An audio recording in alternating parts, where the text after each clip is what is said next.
Assalamualaikum warahmatullahi wabarakatuh. Di video kali ini kita akan membahas materi tentang teorema faktor. Sebelum kita membahas materi tentang teorema faktor, ada beberapa hal yang perlu kalian pahami terkait faktor itu sendiri. Misal, diminta menentukan faktor positif dari 10 ya. Faktor positif dari 10 artinya bilangan bulat positif yang habis membagi 10 apa saja. Pertama yang pasti satu, iya kan? Satu pasti habis membagi 10. Kemudian dua, dua juga habis membagi 10. Tiga tidak habis membagi 4, tidak habis membagi 10, iya kan? Ada sisanya. Kemudian 5 dan yang terakhir adalah 10 itu sendiri ya. Artinya keempat bilangan ini salah satunya kalau dibagi dengan 10 pasti habis membagi atau tidak memberikan sisa, maka keempat ini merupakan faktor dari 10. Contoh yang lain, misal ketika kita menggunakan pembagian bentuk bersusun ya. Misal kita bagi 10 dengan 2. Berapa hasilnya? 5. 5 dikali 2, 10. 10 dikurangkan, hasilnya 0. Artinya, ketika 10 dibagi 2, maka habis membagi, tidak memberikan sisa sama sekali, atau sisa pembagiannya 0. Maka kesimpulannya, ketika sisanya 0, 2 dan 5 merupakan faktor dari 10. Nah, ini bisa kita tuliskan ke dalam bentuk seperti kita mengerjakan soal-soal polinomial. Berarti 10 sama dengan pembaginya 2 dikali hasil baginya 5 ditambah sisa pembagian 0. Jadi ketika sisanya dibuktikan ya, sisanya adalah 0, maka kesimpulannya pembagi ya merupakan faktor dari yang dibagi. Ingat ya, ketika sisanya 0, kesimpulannya pembagi merupakan faktor dari yang dibagi. Ini sedikit gambaran, jadi cukup buktikan sisanya sama dengan 0, maka dia merupakan faktor dari yang dibagi. Nah, bunyi dari teorema faktor adalah jika fx merupakan suatu polinomial, maka x dikurang k, ini pembagi ya, x dikurang k merupakan faktor dari fx, faktor dari polinomial, jika dan hanya jika fk sama dengan 0. K di sini merupakan pembuat 0 dari pembagi. Jadi kalau ini kita buat menjadi x dikurang k sama dengan 0, ya kita cari pembuat 0-nya, maka diperoleh x sama dengan k, ganti nilai x menjadi k, atau kita substitusikan, diperoleh nilainya sama dengan 0, maka kesimpulannya pembagi ini, x dikurang k, merupakan faktor dari fx atau faktor dari polinomial. Contoh soal yang pertama, misal, tunjukkan bahwa x dikurang 1 merupakan faktor dari x pangkat 3 dikurang 6x kuadrat ditambah 11x dikurang 6. Pertama, kita tentukan pembuat 0 dari pembaginya. Berarti x dikurang 1 sama dengan 0, x sama dengan 1. Nah, kita bisa menggunakan dua cara dalam hal ini. Pertama, menggunakan cara substitusi. Yang kedua, menggunakan skema Horner ya.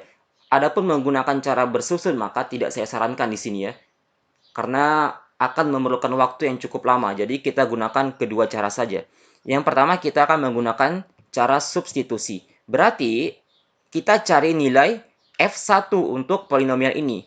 Ya, polinomialnya x pangkat 3 dikurang 6x kuadrat tambah 11x dikurang 6. Cari nilai F1, berarti ganti x dengan 1. Berarti 1 pangkat 3 dikurang 6 dikali 1 pangkat 2 ditambah 11 dikali 1 dikurang 6.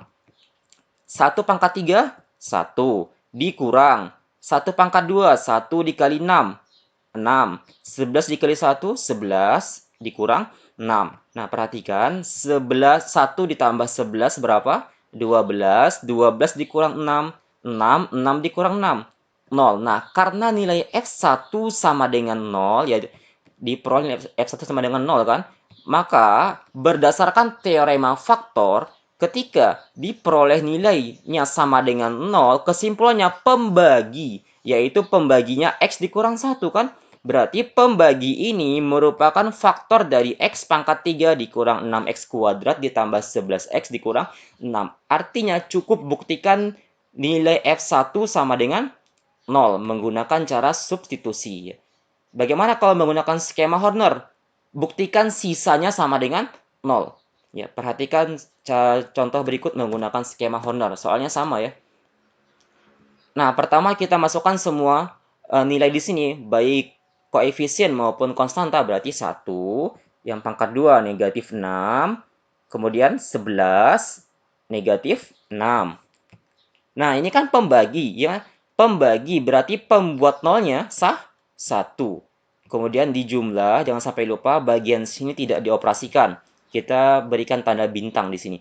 Pertama turun 1, 1 dikali 1, 1, negatif 6 tambah 1, negatif 5, negatif 5 dikali 1, negatif 5, tambahkan 11 kurang 5, 6, 6 dikali 1, 6, negatif 6 tambah 6, 0. Nah, berarti dia tidak memberikan sisa atau sisa pembagiannya adalah 0. Ya, diperoleh nilai f1 sama dengan 0. Atau pembagian polinomial fx dengan x dikurang 1 tidak memiliki sisa atau habis dibagi ya. Karena sisanya 0. Nah, karena nilai f1 sama dengan 0, maka berdasarkan teorema faktor, kesimpulannya pembagi. Ini kan pembuat 0. Ya, jangan sampai lupa, ini pembuat 0, berarti pembaginya x dikurang 1. Berarti x dikurang 1 merupakan faktor dari x pangkat 3 dikurang 6x kuadrat ditambah 11x dikurang 6. Berarti cukup buktikan nilainya sama dengan 0. Baik menggunakan skema Horner atau menggunakan cara substitusi. Contoh soal yang kedua. Ini agak berbeda ya.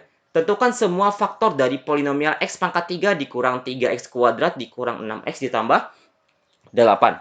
Nah, soal tidak memberikan clue sama sekali. Artinya kita tidak tahu mau memulai dari mana kan? Tidak tahu sama sekali. Nah, kalau soalnya seperti ini, ya pertama, tentukan terlebih dahulu faktor dari 8. Kenapa 8? Karena 8 di sini sebagai konstanta. Ya. Jadi kita menentukan semua faktor baik faktor positif maupun faktor negatif dari konstanta. Faktor dari 8 ya. Ingat, dimulai dari konstanta ketika soal tidak memberikan clue sama sekali. Nah, faktor dari 8 apa saja? 1, kemudian 2, 4, dan 8. Yang positif, berarti negatifnya ya negatif gitu kan. Berarti faktor positif dari 8 adalah 1, 2, 4, dan 8. Dan faktor negatifnya adalah ya negatif dari ini kan. Berarti negatif 1, negatif 2, negatif 4, dan negatif 8. Nah, inilah kelemahan ketika soal tidak memberikan clue. Artinya kita harus mencoba satu persatu dari ke-8 ini. Agak repot memang. Tapi ya tidak sampai 8 nantinya ya. Mudah-mudahan saja tidak sampai 8 kali percobaan. Pertama, kita akan mencoba menggunakan skema Horner. Ya, mencari nilai F1. Ya, kita coba satu dulu. Kalau misalkan tidak memberikan sisa atau tidak habis dibagi, kita coba negatif 1.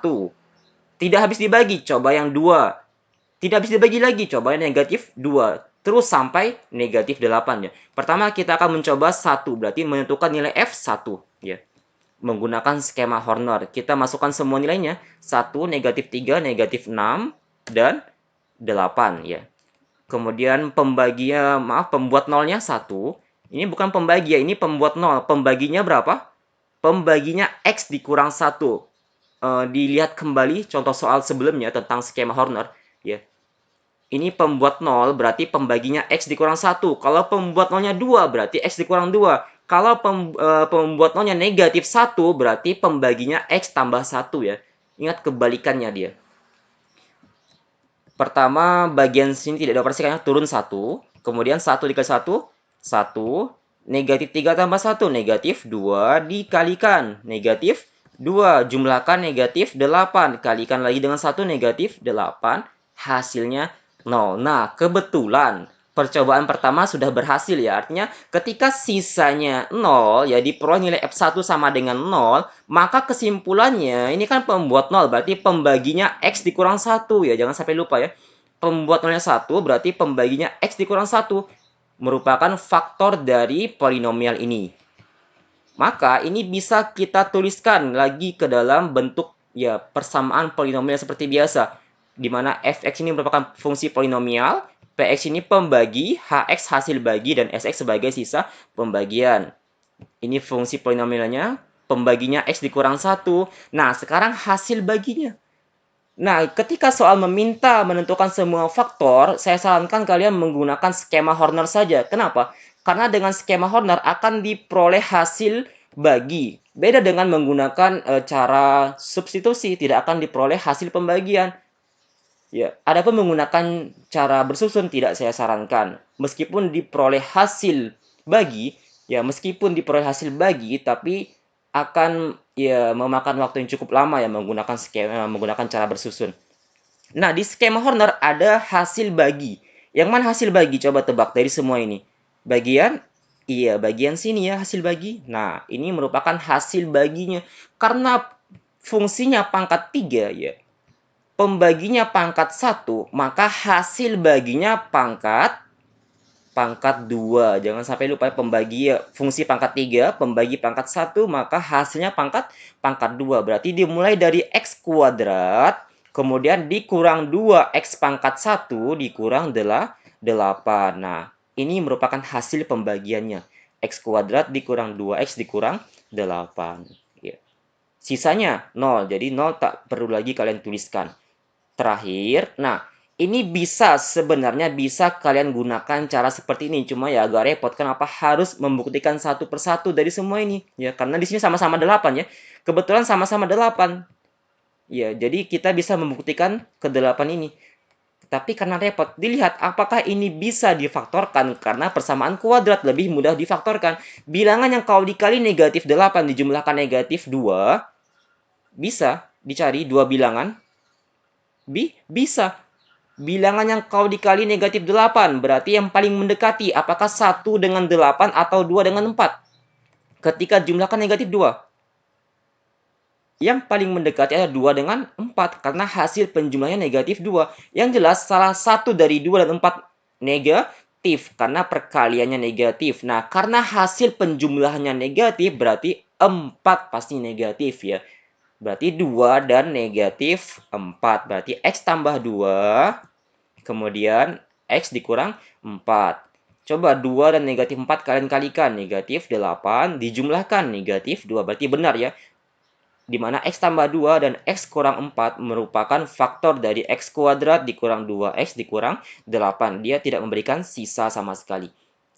Inilah mudahnya ketika sudah ditemukan persamaan kuadrat ya.